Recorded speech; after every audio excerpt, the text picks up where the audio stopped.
इन दिनों प्रदेश ही नहीं, देश की राजनीति में अगर कोई सबसे बड़ा नाम उभरा है तो वो महाराष्ट्र के सीएम देवाभाऊ यानी देवेंद्र फडणवीस हैं। भारतीय राजनीति में ऐसा बहुत कम देखने को मिलता है कि विपक्ष की एक नहीं दो दो पार्टियां और उसके दिग्गज नेता सत्ता पक्ष और उसमें भी वो सीधे मुख्यमंत्री की बात की तारीफ करें।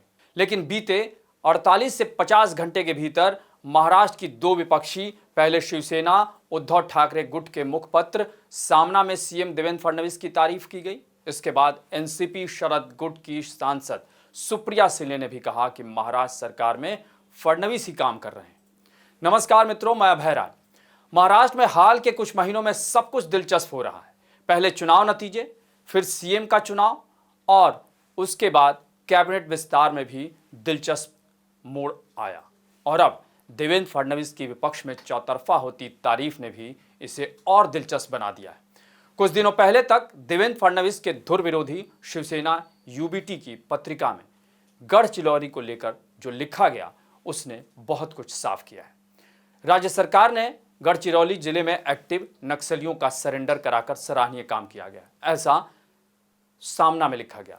संजय राउत ने कहा कि हमने देवेंद्र फडणवीस की प्रशंसा की क्योंकि उनकी सरकार ने अच्छा काम किया है। महाराष्ट्र हमारा राज्य है, गढ़चिरौली जैसी जगह जो नक्सलवाद से प्रभावित है, अगर नक्सलियों ने सरेंडर कर संवैधानिक रास्ता चुना है तो हम उसका स्वागत करते हैं। आगे उन्होंने ये भी लिखा कि गढ़चिरौली का विकास होना पूरे महाराष्ट्र के लिए अच्छा है। सीएम ने संरक्षक मंत्री के तौर पर गढ़चिरौली का प्रभार संभाला है, हम इसकी सराहना करते हैं। पीएम मोदी ने जब भी अच्छा काम किया हमने उनकी भी तारीफ की, प्रशंसा की। दरअसल 1 जनवरी 2025 को गढ़चिरौली में 1 करोड़ रुपए के इनामी 11 नक्सलियों ने सरेंडर किया। इसमें 8 महिला और 3 पुरुष नक्सली शामिल थे। यानी अगर देखा जाए तो संजय राउत या कहें तो शिवसेना उद्धव गुट की ओर से देवेंद्र फडणवीस की तारीफ करना यह अपने आप में एक बहुत राहत भरी खबर है, क्योंकि इससे पहले उद्धव ठाकरे ने खुद देवेंद्र फडणवीस से मुलाकात की, उन्हें सीएम बनने पर बधाई दी, जबकि वो उनके शपथ ग्रहण में नहीं गए थे। यानी कुल मिलाकर अगर देखा जाए तो शिवसेना का एक और गुट शिंदे गुट, उसको लेकर देवेंद्र फडणवीस को काफी पापड़ बेलने पड़े। लेकिन अब लगता है कि देवेंद्र फडणवीस सबके पसंदीदा होते जा रहे हैं और उन्होंने इस तरह से राजनीति की है कि सब उनकी तारीफ कर रहे हैं। तारीफ करने वाले में सिर्फ शिवसेना उद्धव ठाकरे गुट ही नहीं है, अब उनकी तारीफ एनसीपी शरद पवार गुट की सांसद सुप्रिया सुले ने की है। वो शरद पवार की बेटी हैं।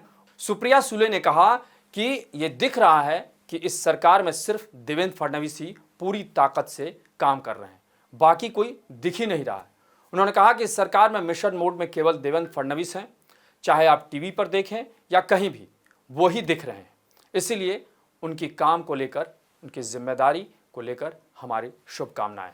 वैसे देखा जाए तो सुप्रिया सुले का ये अंदाज या जो बयान है, ये तारीफ है, कहीं ना कहीं अजीत पवार को शायद नागवार गुजरेगी। क्योंकि अगर देखें तो अजीत पवार गुट के अध्यक्ष और सांसद सुनील तटकरे ने कहा कि ये अच्छा है कि लोग हमारी सरकार की तारीफ कर रहे हैं। वैसे भी अगर देखें तो पिछले दिनों शरद पवार और अजीत पवार के में सुलह की बात आई थी और कहा जा रहा था कि पवार परिवार का एकीकरण हो रहा है और अब शरद पवार और अजीत पवार साथ आए, ये अजीत पवार की माताजी की भी इच्छा है। और अगर ऐसा होता है, प्रफुल्ल पटेल ने भी कहा था कि अगर ऐसा होता है तो ये सबके लिए अच्छी बात है। यानी कुल मिलाकर अगर देखें तो महाराष्ट्र में बहुत ही दिलचस्प राजनीति हो रही है। चाहे सुप्रिया सुले का बयान हो, चाहे सामना में देवेंद्र फडणवीस के लिए तारीफ लिखी गई हो, या संजय राउत ने कहा हो, या फिर अजीत पवार और शरद पवार में सुलह की जो बात आ रही है, ये महाराष्ट्र की राजनीति पूरे देश में एक चर्चा का विषय है। और कहीं ना कहीं महाराष्ट्र में जो कुछ सामने आया उसके बाद ये एक सुखद एहसास भी है। आपको हमारी ये रिपोर्ट कैसी लगी उसे कमेंट बॉक्स में ज़रूर बताएं और अन्य खबरों से अपडेट रहने के लिए बने रहें हमारे साथ, क्योंकि हम हैं बुलंद भारत टीवी, ताकत आपकी।